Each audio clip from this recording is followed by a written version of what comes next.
time. Today will be a shorter type of show. Not because there's not a lot of exciting things going on. There is a lot of exciting things going on. But just for time's sake and preparedness, I really wish I had more ability to put everything together because there's a lot to talk about.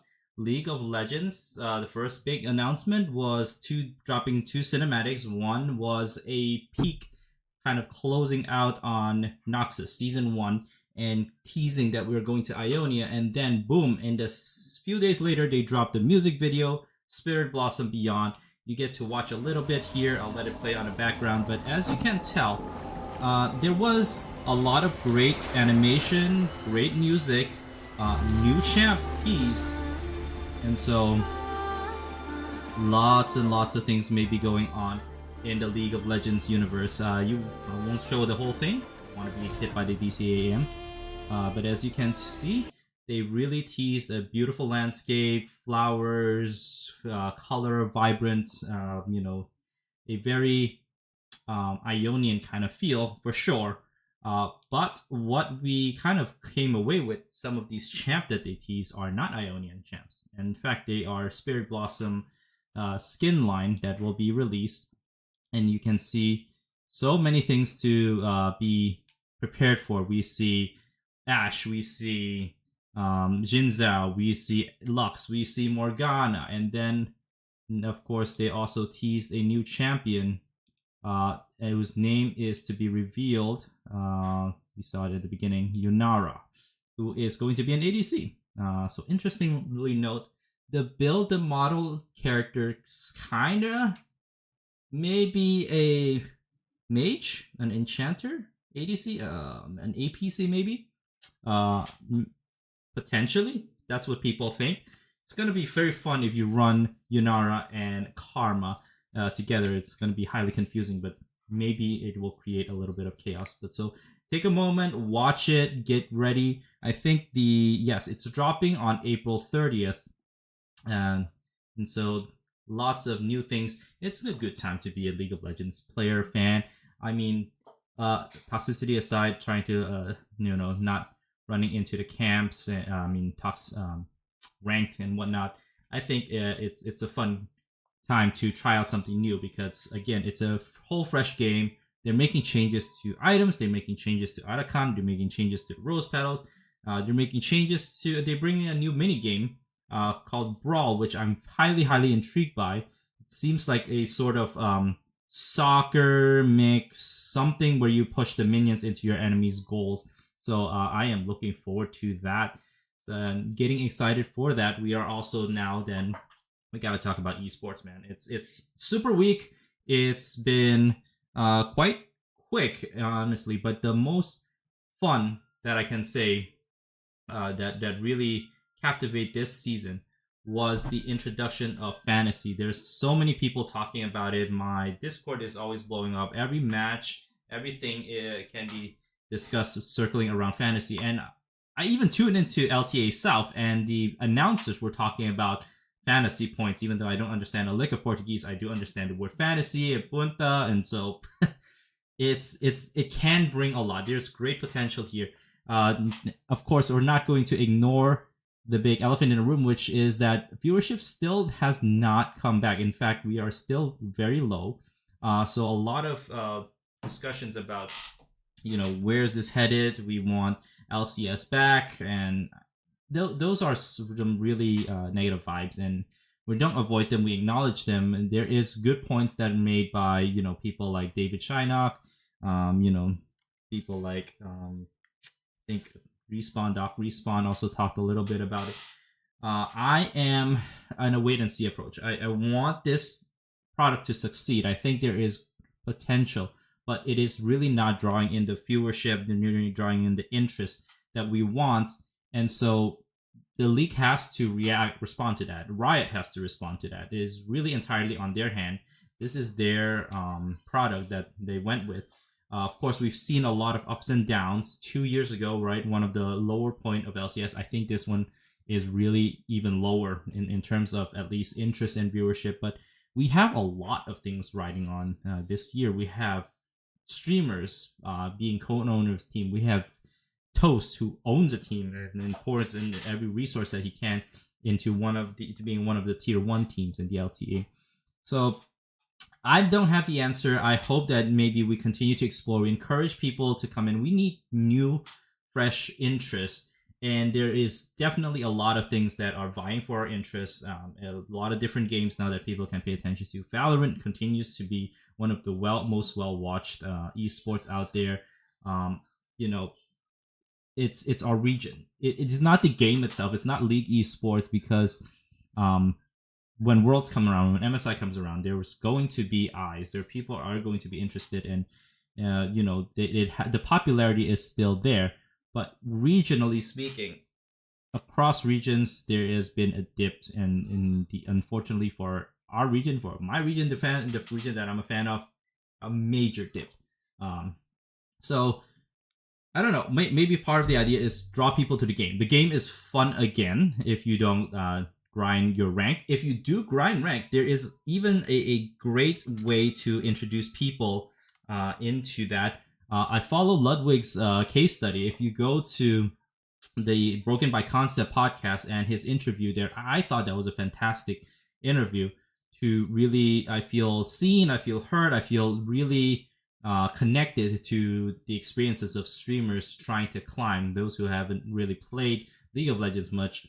And those would be a better way, in my opinion, of getting in the right mindset rather than the old guards who continues to be toxic, continues to think that that's normal and that needs to stay there. I don't like that. I don't like the people who feel like, they are making other people feel bad, or really, flaming people for not playing well. I think rank can be fun once you get out of that mindset that you have to be a hero, you have to be someone for everyone, but just play it for fun, play it to challenge yourself. And if you rank is not your thing, look, ARAM is still fun. Norm, Swift play is amazing. Just log in quickly, 20-25 minute game, boom, it's over. Not to say that negativity doesn't get in there, but at the end of the day, whether you win or lose, nothing changes. So I'm having a lot of fun. Even with the mute all button, I think it's been helpful for my own sanity and my own enjoyability of this game. I continue to be a fan. So I hope that you can inspire others to be in touch. And so from that leading to watching esports, I think our players definitely deserves a lot of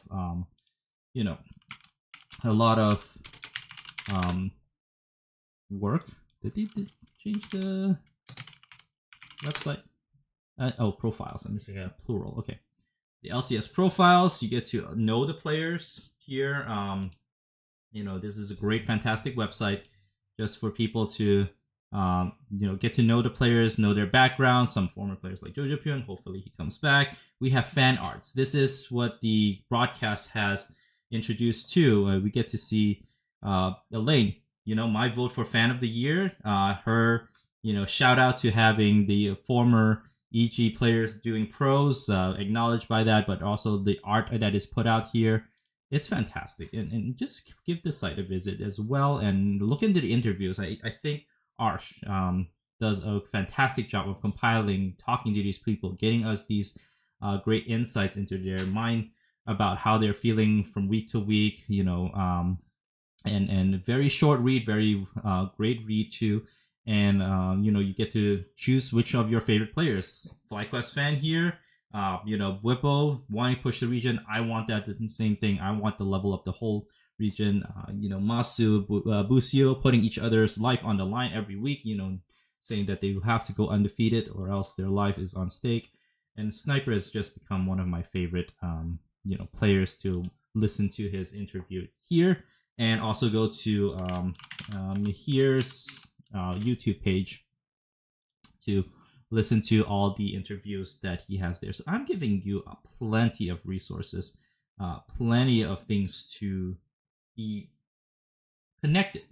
It doesn't have to be just Hotline. No, nothing but wrong with Hotline.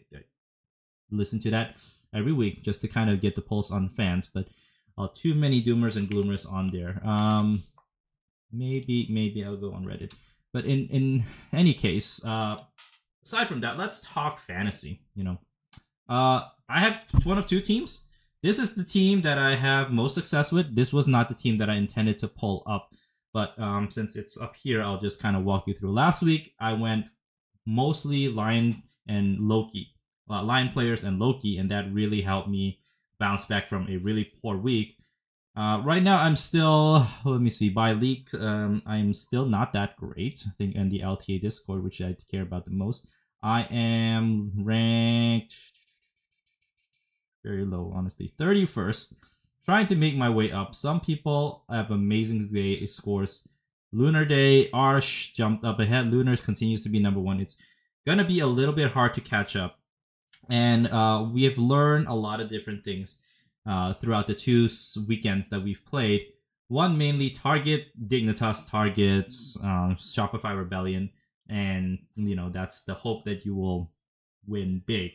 This Super Weekend, of course, it's 100 Thieves that will be playing those two teams, but they also have to play against a third team, which I do believe is Disguise. So they get a really cake of a schedule. Now, what that means, most people will target that in the market, go full 100 Thieves. As you can see here, I tried that. I didn't have the budget.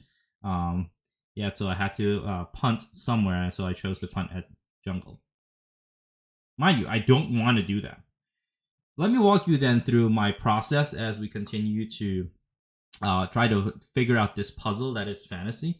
Right now, I'm my hypothesis. If you watch my primer, I kind of hypothesized that we want to focus on certain positions, pay up for them, pay the value for them, maybe even overpay for some of them because they will likely be overlooked. People tend to go off from their best judgment, who is the better scorer, and they will look to the bot lane. They will look to mid lane.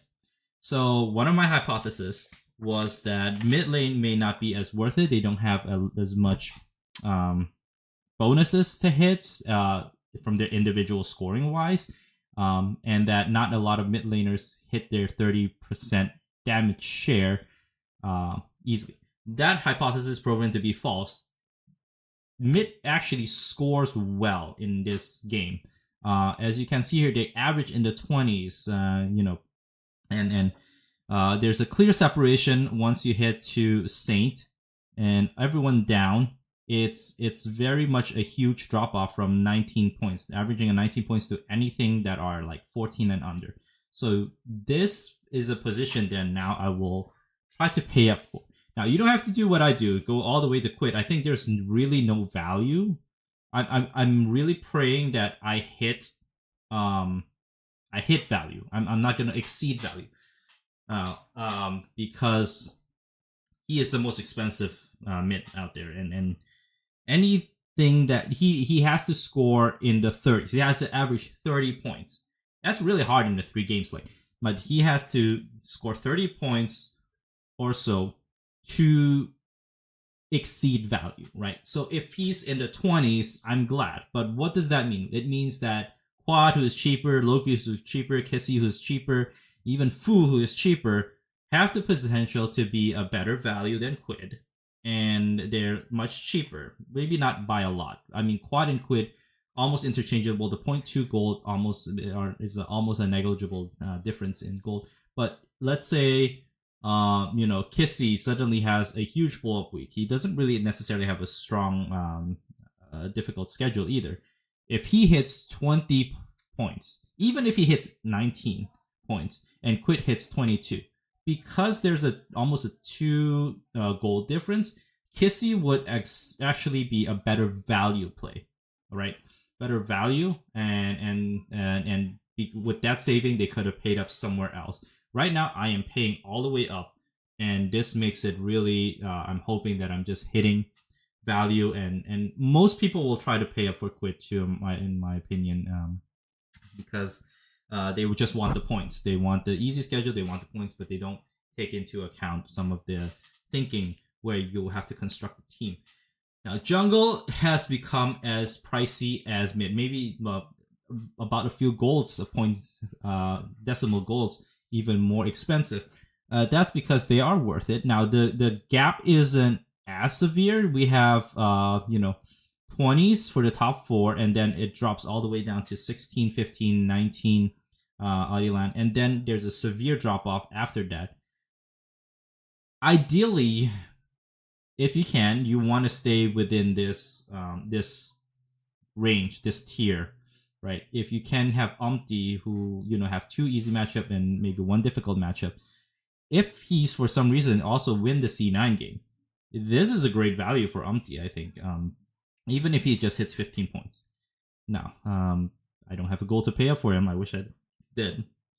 And so my thinking is, because I am going min-maxing, I'm just going to go with the lowest with the jungle. I could pay up for a bit, but I am looking at Shopify, Dignitas. Those might be a more favorable matchup than, say, 100 Thief Dignitas FlyQuest for Shiden, and Dignitas TL 100 Thieves. So I'm going all the way down here just so I can pay a little bit more for the other positions. Top, there is fewer separations, so I think this is a position you can actually look towards value, look towards the middle, or if you want, it's Wiser and Whipple that are typically scoring in the super high, super high points top laner. Maybe Boal too.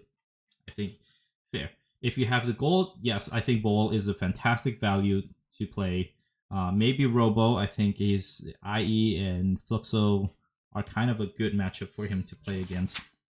And so, but because the drop-off isn't as big, in my opinion, right? We're looking at 25s, huge gap. This is a tier. But then 14, 17, 13, 12, 15, 15, 13, 14. I can pay down on this. And fortunately, Sniper is very cheap this week. For the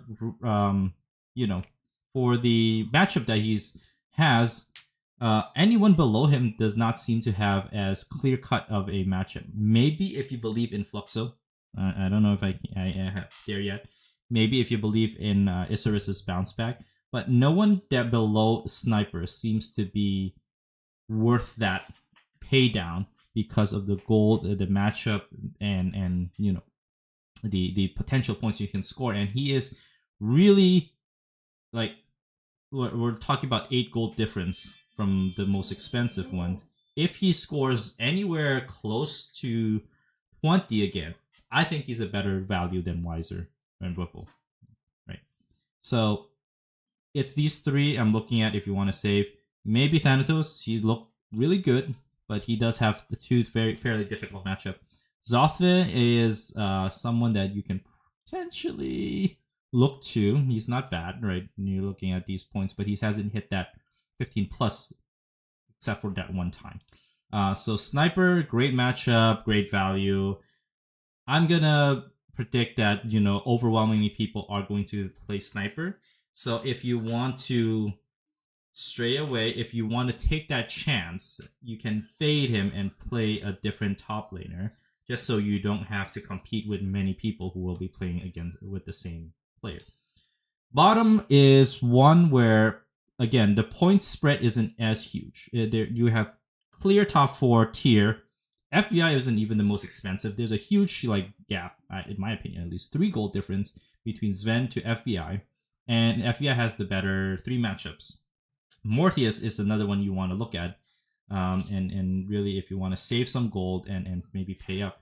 I'm just going full stack 100 Thieves. I think that makes the most sense in terms of making it easy on myself. Most people will do that too, I think.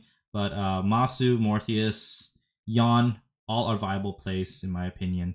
And if you don't have that budget of gold, this is a place you can think about paying down a little bit more on.